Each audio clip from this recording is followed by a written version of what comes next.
Subscribe to our YouTube channel and press the bell icon to get the latest updates. In this edition of Global Print, I will talk to you about Afghanistan, about a letter that Antony Blinken, the US Secretary of State, has written to the Afghan President Ashraf Ghani, and about a telephone call that Zalmay Khalilzad, the US Special Envoy for Afghanistan, has made to India's External Affairs Minister S. Jaishankar. But before that, dear viewer, I'd like to make an appeal to you. Please do subscribe and pay just a little bit for The Print's free, fair, non-partisan, objective, and unhyphenated journalism. You know that we have been bringing you the best stories, the best videos over the last several months, including that of the pandemic. So please do continue to support us. The links for this subscription are in the description of this video, both for a domestic audience as well as for an international one. Now back to my column Global Print, in which I talk about the evolving story in Afghanistan. Now the most important news is that Tolo News, which is an Afghan private TV channel and a website, has accessed a letter that Antony Blinken, the US Secretary of State, has written to the Afghan President Ashraf Ghani. It's a very important story, a very important letter, and you can read it for yourself on the website. But I will make two important points from this.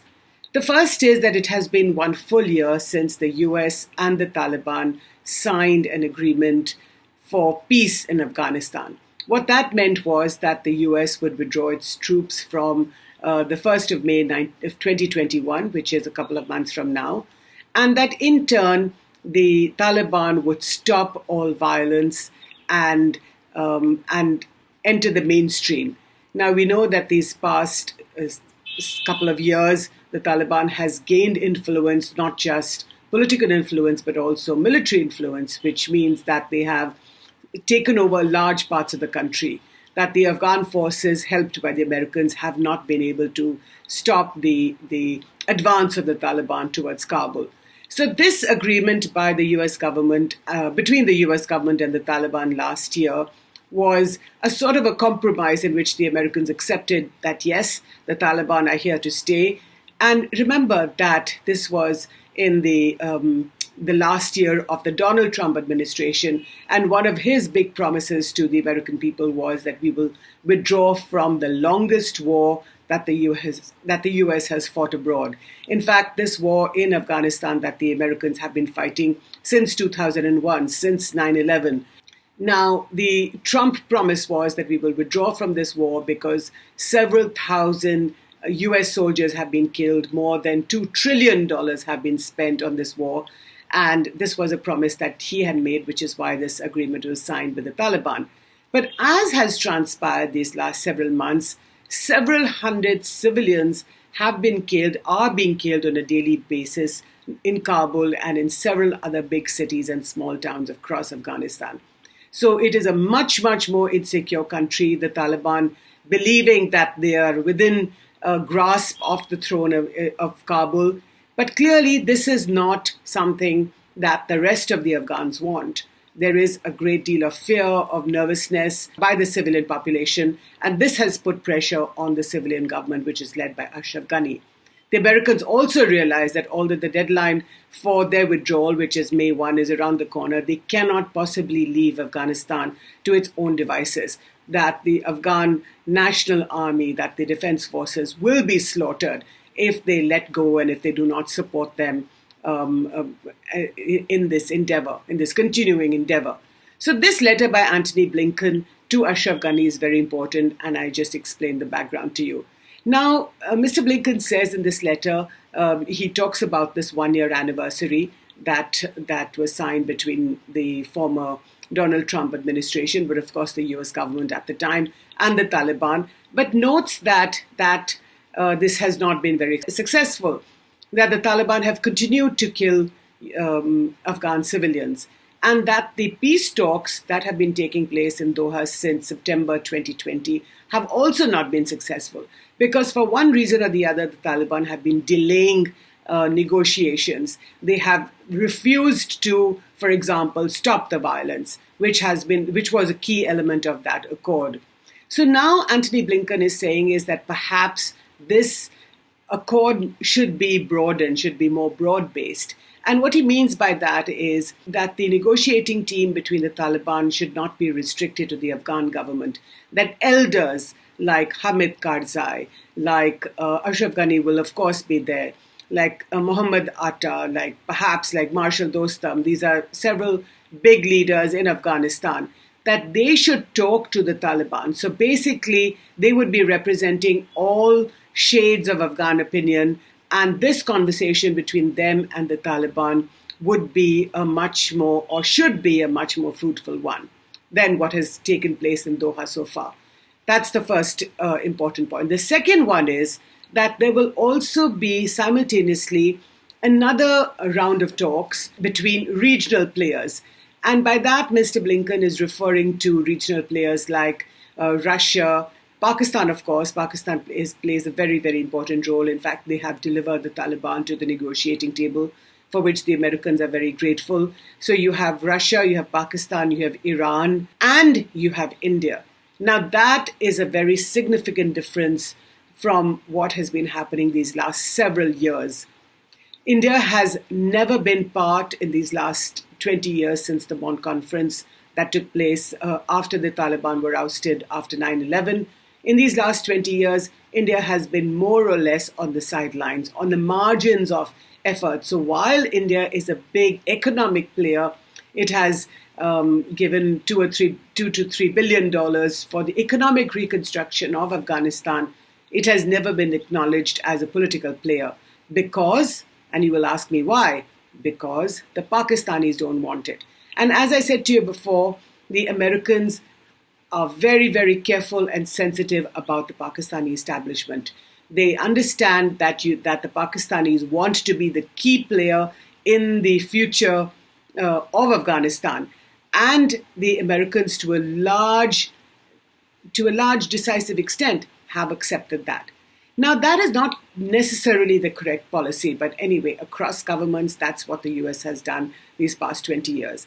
But for the first time, the Joe Biden administration has acknowledged, has accepted that India is an important player in these negotiations that could take place between regional players.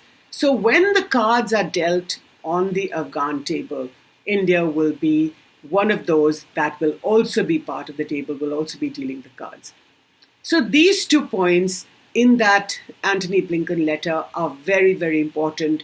And in some ways, this is a turning point in the history of Afghanistan. The second thing that I'd like to talk to you about is a conversation between Zalmay Khalilzad, that's the US Special Envoy for Afghanistan. He was also Trump's Special Envoy and remains so in the Joe Biden administration, for the sake of continuity, because this is a very, very, very important relationship for the Americans. And obviously, Zalmay Khalilzad carries a lot of knowledge in his head. Now, Khalilzad has been in Kabul these last few days. He also went from Kabul to Pakistan, and he called Mr. Jaishankar, that's India's External Affairs Minister, on Sunday evening. And that was a very interesting telephone call. So this confirmation of India's place on the Afghan table in the great game is a very significant one. Now, you will ask me why this is so significant. So let me give you again a little bit of history. Now, in 2018, we saw that the Russians were also trying to play a big role in the evolution of the Afghan peace process. So they invited the Taliban to come to Moscow. The Indian government, they also invited some Indians.